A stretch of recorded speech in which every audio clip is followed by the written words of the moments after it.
Years ago, I covered a favorite amongst shockumentary fans, Faces of Gore. Long story short, I tried too hard. I was young and naive at the time, thinking I was making a funny, AVGN-styled review, and now, years later, I'm back to see if my thoughts and opinions have changed. Faces of Gore is a shockumentary produced and directed by filmmaker Todd Tjersland, somewhat of an 80s and 90s indie filmmaker, even produced Matt Jasel's The Necrophiles.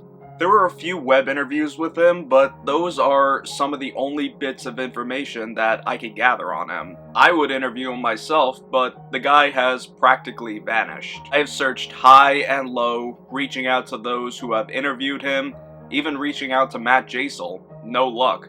Todd Tjersland is simply MIA. The Faces of Gore films are pretty hard to find unless you're lucky to come across the original VHS tapes, or even to find the bootlegs. Todd Tjersland said in an interview with Search My Trash that the Faces of Gore series was meant to be a parody of shockumentary films. However, people took it seriously and resulted in a lot of people hating the series, and even went on to the films being banned in Germany. Todd Tjersland said he doesn't even like talking about Faces of Gore anymore. The first Faces of Gore opens up with a warning similar to other shockumentaries, leading to our opening shot of Dr. Vincent Van Gore, played by Martin Manners, in a cemetery talking about death. The title sequence shows off the people involved in the production of the film, and even shows some death clips in between credits. Dr. Vincent Van Gore explains that he is an expert in gorenology, and if that was ever a thing, me and Jonathan Doe would be filthy fucking rich. The first segment, titled Crash, consists of all aftermath footage of car accidents. Todd Tjersland narrates over these scenes, similar to Damon Fox in Traces of Death 1 and 2. Additional sound effects can be heard when paramedics are moving around bodies, guts, and remains. Like the narration, or the music, or whatever or not, it's pretty obvious that the gore is pretty explicit. First, we see a motorcyclist's head split wide down the middle, which the narrator refers to as Humpty Dumpty. The rest of the segment shows off some pretty gnarly clips, something that I believe I overlooked all those years ago. Yeah, the scenes are a little long compared to a film like Traces of Death, where it's quicker cuts, but this just gives the audience more time to look at the gore. I must say that every clip is claiming to be from Japan. However, the text on the shirts of the paramedics and the emergency response vehicles all look like something from Thailand or the Philippines. The next segment is devoted to suicides, hangings, self-electrocutions, burnings, and a self-inflicted gunshot wound, which is definitely most explicit scene of the suicide segment. Most of the suicide scenes may not be the most graphic, but definitely, at least for me, watching the aftermaths of suicides are a lot more intense than watching aftermaths of murders or car accidents. The next segment, devoted to murder, once again shows off aftermath footage. Another compilation of some pretty explicit scenes involving stabbings, beatings, shootings, etc. It actually shows off some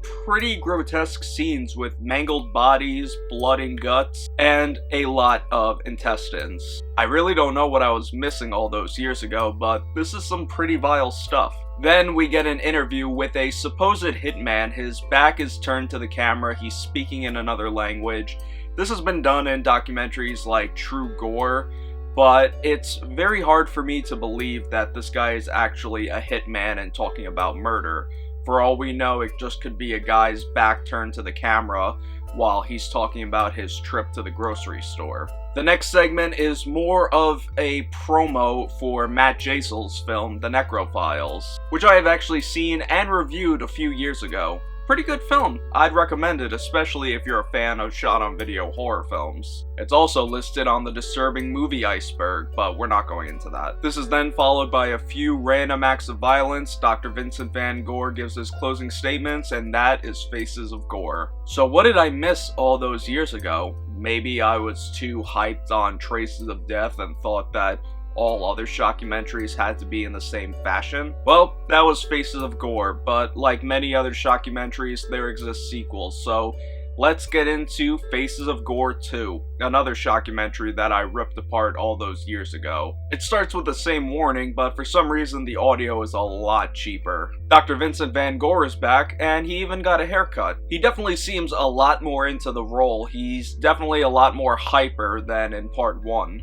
Fun fact, if you look closely in Dr. Van Gore's office, you could see a poster for the Necrophiles hanging in the background. Like the first film, the first segment we are greeted to is called Crash, with car accident aftermaths. All the footage, once again, is from Asia, but claiming to be from Japan when it definitely doesn't look like Japan. But it actually does show some clips claiming to be from Thailand, the Philippines, and even Indonesia. The gore is nasty once again, but the sound effects just kill it.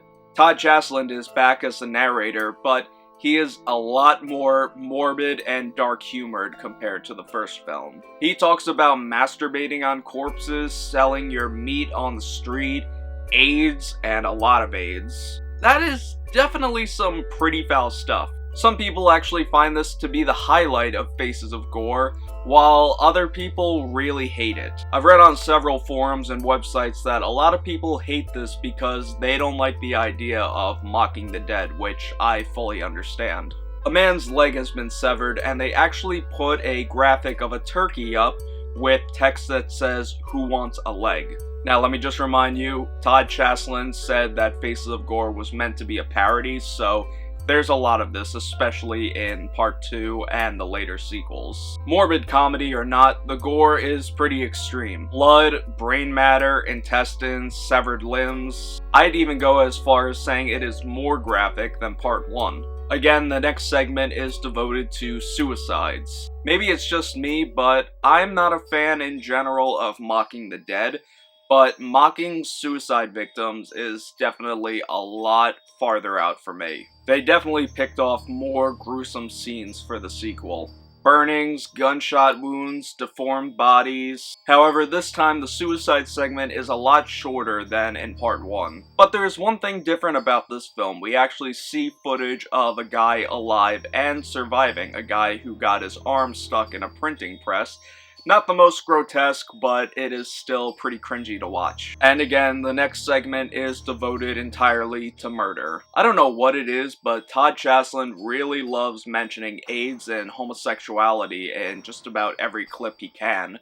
I don't know what the deal is, and I highly doubt it has anything to do with the deaths we're seeing on screen. I get it's supposed to be a parody, but it's over and over again. Again, some pretty brutal footage, including a woman who was decapitated and her torso cut in half. But according to Todd Tjersland, this woman's head was decapitated and the killer ejaculated into her mouth. I don't think so. There's even a scene with a fetus, which is pretty disgusting. The fourth segment is devoted to war. Pretty interesting to see something new added for the sequel. Definitely the least gory of the other segments, including shootings, executions, bodies laid out in the field, etc. Next to suicides, it's also another pretty short segment. Dr. Vincent Van Gore walks away, and that is Faces of Gore 2. Here's a fun fact for you. In the credits during the special thanks, it actually gives thanks to Damon Fox and Dead Alive Productions of the Traces of Death series. I think that they were just thanking them for the inspiration. I really doubt that Dead Alive had anything to do with Faces of Gore, especially with the success of Traces of Death. Now this is where I ended things last time, but now we're being serious. No more jokes. This is Faces of Gore 3. This sequel is a little harder to find compared to the first two. This was my first time watching the film before shooting this review, so I didn't know what to expect. We are greeted with the same warning and another intro by Dr. Vincent Van Gore. Just like the first two films, it opens with aftermath footage of car accidents. Again, all the footage is from Asia, except a few scenes which are from South America and Africa. Basically, it's the same style as the last two films, with Todd Tjersland mocking the victims, and even cheesy text on the screen including tips from Dr. Vincent Van Gore. One major improvement is that the scenes are a lot quicker, getting to the gore and cutting to the next scene. Todd Tjersland is still making dark jokes as the narrator, but it's definitely moving along a lot quicker. massacre. The gore is a little gorier than part 1, but definitely not as gruesome as part 2. It's still disgusting though. The guy that got hit by a train is probably the most disgusting of the film. I gotta say though, the routines of these paramedics on film is definitely interesting. Obviously, and I really hope that these methods are outdated because they're wiping blood off the streets with newspaper and then lighting the newspaper on fire. As an EMT myself, I can promise you that we do not deal with cleaning up gore. Next up, you guessed it, suicides. Drownings, fall victims, self-mutilation, self-gunshot wounds, cult suicides. Again, I'd rank it in between parts 1 and 2 for brutality and gore. And then we get more murders. And not even a minute into this segment, Todd Tjersland is already talking about AIDS. People shot dead, stabbed, someone shoved in a washing machine, decapitations. It's not the most gruesome, it is pretty gruesome, but after watching parts 1 and 2, you're pretty desensitized to this after a while. Next to the guy that was hit by the train, the guy that was crushed in an elevator is probably the goriest pick of the film. And the last segment, not war, not the necrophiles, but baby murders. They even put a warning up for this one. It even shows the clip of the infant with the big eyes and lips from Traces of Death Part 1. There's also an abortion scene, but this one is pretty heavily censored, so all you could really see is poking and prodding. Van Gore says goodbye, and that is Faces of Gore 3. It's just as gory as the last two. The baby stuff was unusually different, but I'm curious to know why this one is harder to find than the first two entries. And at last, we have the final entry, the best of Faces of Gore. This one is probably the rarest of the four and very hard for me to track down. This time we're greeted by the director and narrator himself, Todd Tjersland. He's basically on screen thanking everybody for watching and purchasing Faces of Gore. And then it goes to Dr. Vincent Van Gore. I don't know why, but it seems like every time they got to film with Martin Manners in the cemetery, it's always raining. I don't know. So we're basically given a best of each 3 segments from all 3 previous films, including some new footage never before seen. The crash involves the guy whose head was split wide down the middle, the suicide is the woman who hung herself, and the murder is the guy whose intestines were ripped out. Part 2 features the guy who was crushed by a semi-truck, the disfigured woman who committed suicide, the woman who killed herself by shooting herself in the throat, as well as her supposed husband drowning in the lake. Part 3, we see the double homicide suicide, the man ripped inside out, the cult suicide, the man hit by the train, and the guy in Africa who was gunned down. We then see never before seen footage, and it claims to be filmed by teenage punks who were inside a morgue and were screwing around with dead bodies. Titled Homeboy Brain Surgery,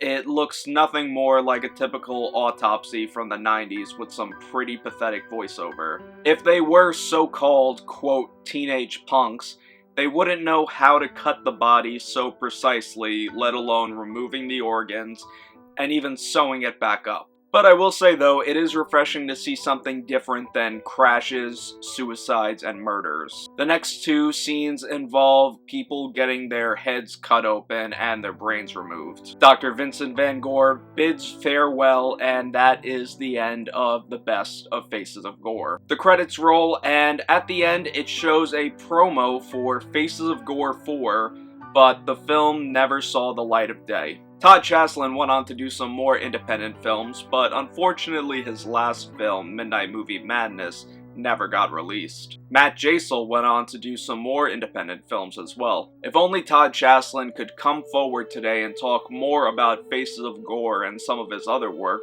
that would be awesome. So, I watched and reviewed the entire Faces of Gore series. I can say that my opinions have definitely changed. They're not my favorite shockumentaries, but I can definitely see why they had such a big impact on fans of the genre, and why it has such a big cult following to this day. Some love it, and some hate it, and now, after watching all 4 films, I can definitely see why there are fans of the Faces of Gore series and why it still holds up to this day. So, if you're still there, I want to wish each and every single one of you a very safe and happy Halloween. Until next time, take care and stay scared.